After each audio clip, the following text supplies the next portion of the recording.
মানুষ মারা যাওয়ার পরে কখনোই এই ৫টি ভুল করবেন না। যদি মানুষ মারা যাওয়ার পরে এই ৫টি ভুল করেন তাহলে কিন্তু আপনার কারণে মৃত ব্যক্তির আত্মা কষ্ট পাবে। আপনাদের ফ্যামিলিতে যদি কেউ মারা যায়, আপনি যদি এই ৫টি থেকে ৬টি ভুল করেন তাহলে কিন্তু আপনার কারণে আপনার মৃত ব্যক্তির আত্মা কিন্তু কষ্ট পেতে থাকবে। আর আমি এই ভিডিওটিতে এরকম ৫টি বিষয় বলবো যে এই ৫টি ভুল কখনোই মানুষ মারা যাওয়ার পরে করবেন না। যদি করেন তাহলে কিন্তু আপনার কারণে হয়তো আপনার ফ্যামিলিতে বাবা মারা গিয়েছে, মা মারা গিয়েছে, ভাই মারা গিয়েছে, দাদা কেউ যদি মারা যায় তাহলে কিন্তু আপনি এই ৫টি বিষয় আপনাকে ধ্যান রাখতে হবে। এই ৫টি বিষয় কিন্তু আপনাকে খেয়াল রাখতে হবে। না হলে কিন্তু মৃত ব্যক্তির আত্মা আপনার কারণে কষ্ট পাবে। এইজন্য প্রিয় দিনী ভাই এবং বোনেরা, আমরা সকলেই ভিডিওটি শেষ পর্যন্ত দেখব এবং জানতে পারবো যে মানুষ মারা যাওয়ার পরে কোন এরকম ৫টি ভুল আছে যেগুলো করলে মৃত ব্যক্তির আত্মা কষ্ট পায়। এগুলো আমি অনেক জায়গায় দেখেছি। মানুষের মধ্যে ইলিম জ্ঞান না থাকার কারণে তারা কিন্তু এই ৫টি ভুল প্রতিনিয়ত করতে থাকে। তারা কিন্তু বুঝতে পারে না যে এগুলো ভুল করতেছে। তো চলুন শুরু করা যাক। শুরু করার আগে আপনাদের কাছে একটা অনুরোধ করব, অবশ্যই ভিডিওতে একটি লাইক দিবে এবং চ্যানেলটিকে সাবস্ক্রাইব করবে। কেননা এরকম পরবর্তীতে উপদেশমূলক ভিডিও আপনাদের ছাড়ার সঙ্গে সঙ্গে আপনাদের কাছে নোটিফিকেশনটি চলে যায়। তো চলুন শুরু করা যাক। ১ নম্বর যে ভুলটির কথা বলবো সেটা কি? লাশকে দীর্ঘ সময় রেখে তারপরে কবরে দেওয়া। অনেক সময় আমরা কি করি, লাশকে অনেকক্ষণ ওয়েট করাই। হয়তো ফ্যামিলি থেকে কেউ বাইরে বিদেশে কাজ করতে গেছে, অনেক জায়গায় যেতে পারে, কোথাও দূরে কোথাও চলে গিয়েছে, তার বাড়ি আসার জন্য অপেক্ষা করি। সে আগে আসুক তারপরে লাশকে কবর দেব। এক্ষেত্রে কিন্তু অনেক বড় একটা ভুল। কেননা হাদিস শরীফের মধ্যে আসে যখন কোনো ব্যক্তি মারা যায় তাকে যত দ্রুত সম্ভব আপনারা চেষ্টা করবেন কবর দেওয়া। বেশি সময় বিলম্ব করবেন না। কিন্তু আমরা ৩ দিন ৪ দিন হসপিটালে রাখি অথবা হিটারে রাখি, কোথাও রেখে দেই, তারপরে সেটাকে নিয়ে আসার পরে কি কবর দিয়ে দেই। ফ্যামিলিতে কেউ দেখতে আসবে, বাইরে থেকে কেউ আসবে, ছেলে অথবা সন্তান বিদেশের মধ্যে থাকতেছে, সে একবার মুখটা দেখতে চাইতেছে। এই ক্ষেত্রে আমরা অনেক বড় একটা ভুল করে ফেলি। হয়তো আপনার একটা মায়া থাকতে পারে, আপনার একটা চিন্তা ভাবনা থাকতে পারে, কিন্তু এই ভুলটা করা ঠিক না। এই ভুলটা করলে কিন্তু মৃত ব্যক্তির আত্মা কষ্ট পায়। এই জন্য প্রিয়দিনী ভাই এবং বোনেরা, মানুষ মারা গেলে আমরা তার লাশকে কখনোই তার লাশকে বেশিক্ষণ সময় বিলম্ব করাবো না। যত দ্রুত সম্ভব, যত তাড়াতাড়ি সম্ভব কবর দেওয়ার চেষ্টা করব।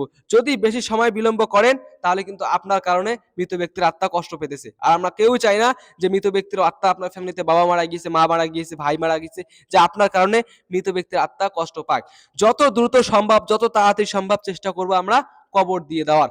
বেশি সময় বিলম্ব করব না। এটা হচ্ছে ১ নম্বর ভুল। এই ভুলটা আমরা কখনোই করব না। দ্বিতীয় যে ভুলটির কথা বলবো সেই ভুলটি হচ্ছে লাশের পাশে গিয়ে চেঁচায় চেঁচায় কান্না করা। এগুলো বেশি করে আমরা মা বোনেরা করি। লাশের পাশে গিয়ে বিশেষভাবে চিল্লায় চিল্লায় কান্না করি। এটা কখনোই করবেন না। এটা এক ধরনের ভুল। এক্ষেত্রে আপনি যদি এরকম ভুল যদি করতে থাকেন তাহলে কিন্তু আপনার কারণে মৃত ব্যক্তির আত্মা কষ্ট পায়। হ্যাঁ, আমি মানি যে কেউ মারা গেলে অনেকটা ইমোশনাল ভাব চলে আসে, দুঃখ আসে। সেটা আপনি লাশের পাশে গিয়ে কান্না করবেন না, দূরে কোথাও গিয়ে কান্না করবেন। যদি আপনি সত্যিকারে তাকে ভালোবাসে থাকেন, সত্যিকারে যদি আপনি তাকে ভালোবাসেন, তাহলে তার জন্য কোরআন তেলাওয়াত করতে পারেন অথবা নামাজ পড়তে পারেন, নামাজ পড়ে তার জন্য দোয়া করতে পারেন। এটাই হচ্ছে আপনার ভালোবাসার পরিচয়। এসব কান্না ফান্না ন্যাকামি এসব বেকার। আপনি যদি সত্যিকারে ভালোবাসেন থাকেন তাহলে নামাজ পড়েন, তাহাজ্জুদের নামাজে ওঠেন, তার জন্য দোয়া করেন এবং কোরআন তেলাওয়াত করেন এবং তাকে আল্লাহর কাছে দোয়া করেন। কোরআন তেলাওয়াত করার পরে তার জন্য আযাবগুলোকে মাফ করে দিয়ে তাকে জান্নাতুল ফেরদাউস নসিব করে দেয়। এটাই হচ্ছে ভালোবাসার পরিচয়, এটাই হচ্ছে ভালোবাসা।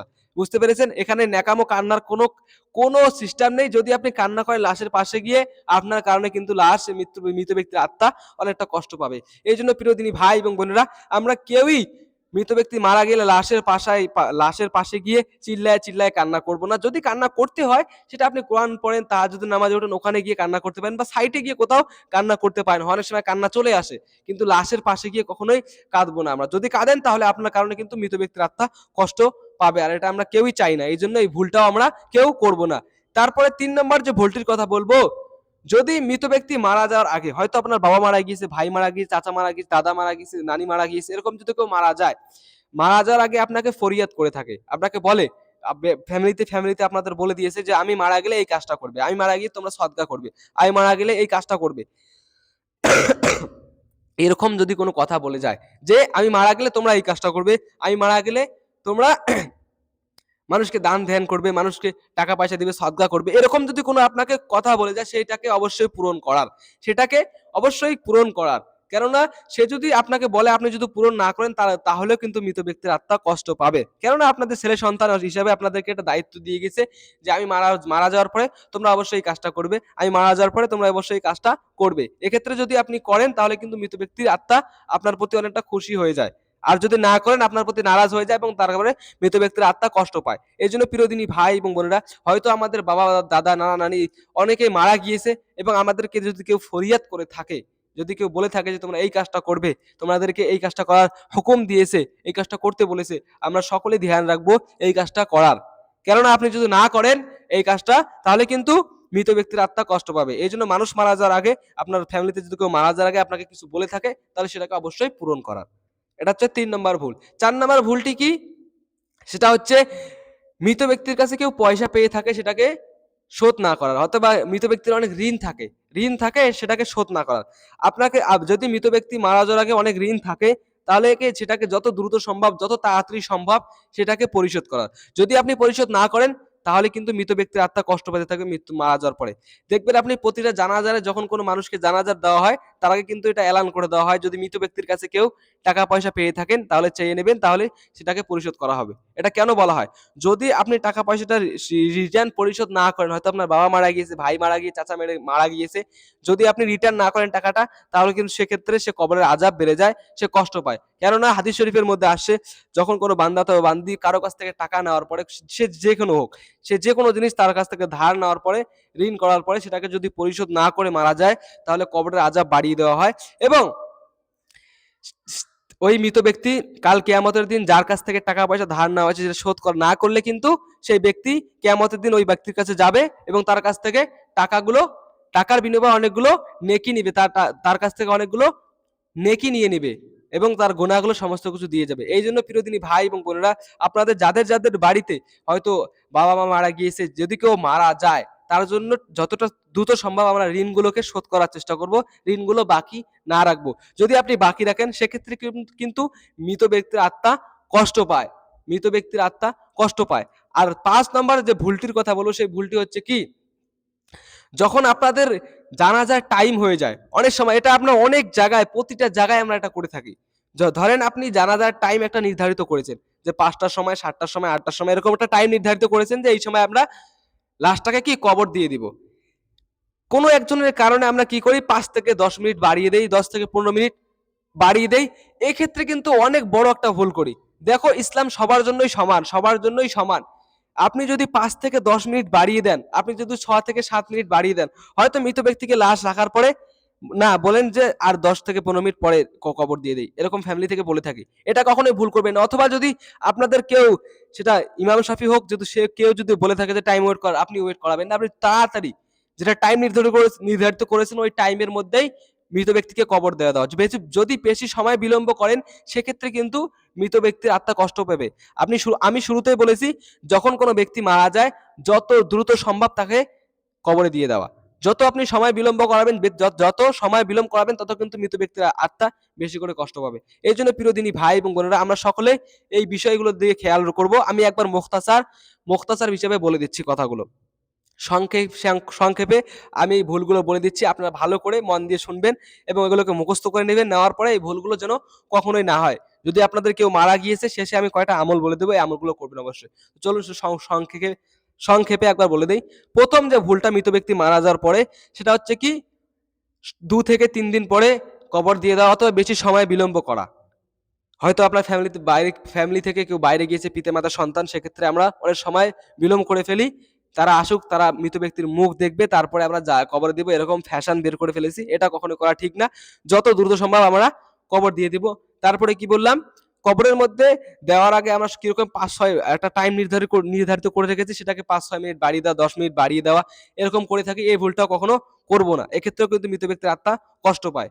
তারপরে আমি বলি, তারপর ৩ নম্বর ভুলটি কি, সেটা হচ্ছে কি, যদি মৃত ব্যক্তি কোনো ফরিয়াদ করে যায়, মৃত ব্যক্তি যদি আপনাকে কিছু বলে যায় তাহলে সেটাকে অবশ্যই পূরণ করার। যদি আপনাকে এই কাজটা করতে বলে মারা যাওয়ার আগে, আপনার চেষ্টা করবেন অবশ্যই সেটাকে পূরণ করার। হয়তো আপনার বাবা মা মারা গিয়েছে অথবা ভাই বোন মারা গিয়েছে এবং মৃত্যুর আগে বলেছে যে আমি মারা গেলে তোরা এই কাজটা করবি, তাহলে সেটাকে অবশ্যই পূরণ করার চেষ্টা করব। তারপরে কি বললাম, মৃত ব্যক্তির পাশে গিয়ে জোরে জোরে চেঁচায় কান্না না করা। যদি আপনি সত্যিকারে মৃত ব্যক্তিকে ভালোবাসেন তাহলে কোরআন পড়েন, তাহাজ্জুদ পড়েন, তার জন্য দোয়া দোয়া করতে পারেন। এসব ন্যাকামি কান্না কোনো ফায়দা নেই, অথবা আপনার কারণে মৃত ব্যক্তি আরো কষ্ট পেতেছে বেশি করে। এটা কখনোই করব না। তারপরে কি বললাম, যদি মৃত ব্যক্তি কোনো ঋণ করে থাকে, কারো কাছ থেকে টাকা ধার নিয়ে থাকে, তাহলে সেটাকে যত দ্রুত সম্ভব পরিশোধ করা। যদি না করেন তাহলে কিন্তু সেক্ষেত্রে মৃত ব্যক্তির আত্মা কষ্ট পাবে। তাহলে আমরা এই ৫টা ভুল কখনোই করব না। এবং যদি এই ভুলগুলো কেউ করে থাকি তাহলে আমি একটা উপায় বলি, সেটা হচ্ছে কি, আপনি তাহাজ্জুদের নামাজে উঠবেন। ওঠার পরে তাহাজ্জুদের নামাজ ৪ রাকাত, ১০ রাকাত, ৮ রাকাত যতটুকু পারেন, পারার পরে হয়তো আপনার বাবা-মা মারা গিয়েছে, আপনি অবশ্যই দোয়া করতে পারেন। কেননা হাদিস শরীফের মধ্যে আসছে যে বাবা-মা মারা গেলে অবশ্যই সন্তানের দোয়া খুব গুরুত্বপূর্ণ। বাবা-মা মারা গেলে সন্তানের দোয়াটা খুব গুরুত্বপূর্ণ, এবং সন্তান মারা গেলে তার জন্য বাবা-মার দোয়া। এটা আমরা ধ্যান রাখবো। যদি কারো বাবা-মা মারা যায়, আপনি নিজে দোয়া করার চেষ্টা করবেন। অপরকে দিয়ে নয়। আপনি নিজে, আপনি আমরা এরকম করে থাকি না? বাবা-মা মারা গেলে চল্লিশা ফল্লিশা এসব নাটবাট হারামি জিনিসগুলো করার পরে অন্যদের কাছ থেকে দোয়া করে রাখি। এটা ভুল। আপনি যদি সত্যি চালাক হয়ে থাকেন, শিক্ষিত হয়ে থাকেন, নিজেই তাহাজ্জুদে ওঠেন, তাহাজ্জুদের নামাজে দাঁড়ান, আপনি নিজে দোয়া করেন আপনার বাবার জন্য। এটাই হচ্ছে উত্তম। এটাই হচ্ছে উত্তম। এটাই হচ্ছে ভালো। সন্তান বাবা-মার জন্য দোয়া করবে, এটা একটু ঠিক। আপনার কারণে হাদিস শরীফের মধ্যে আসছে ৩ ব্যক্তি ৩টি আমল করলে মানুষ মারা যাওয়ার পরে সওয়াব পায়। সেটা কি? ১ নম্বরে আমি অত বলব না, সেটা হচ্ছে নেক আওলাদ। ভালো সন্তান যদি তৈরি করে থাকে পৃথিবীতে, তাহলে বাবা-মা কিন্তু মারা যাওয়ার পরে সওয়াব পেয়ে থাকে। এজন্য আপনি যদি দোয়া করেন, আপনি যদি ভালো কাজ করেন, আপনি যদি মানুষকে টাকা পয়সা দেন, আপনি যদি সদকা জারিয়া করেন, আপনি যদি ঋণ পরিশোধ করেন, তাহলে আপনার কারণে অবশ্যই আল্লাহ তাবারাক তাআলা আপনার বাবা-মাকে নাজাত দিতে পারে, আপনার বাবাকে জান্নাত দিতে পারে। আপনি একমাত্র চান্স হয়ে আছেন। এজন্য আপনি চেষ্টা করবেন, মানুষকে দিয়ে নয়। এসব ভন্ডামি করে মানুষকে দিয়ে চল্লিশা ফল্লিশা নাটবাট, এগুলো তো হাদিস কোরআনে কোথাও পেলাম না। তাও আবার দিন নির্ধারিত করে সব ফালতু জিনিস করার থেকে আপনি টাকা পয়সা যদি দান করতে চান, অন্য জায়গায় এতিমদের খাওয়াতে পারেন। এতিমদের মাদ্রাসায় গিয়ে কোনো দিন নির্ধারিত করবেন না।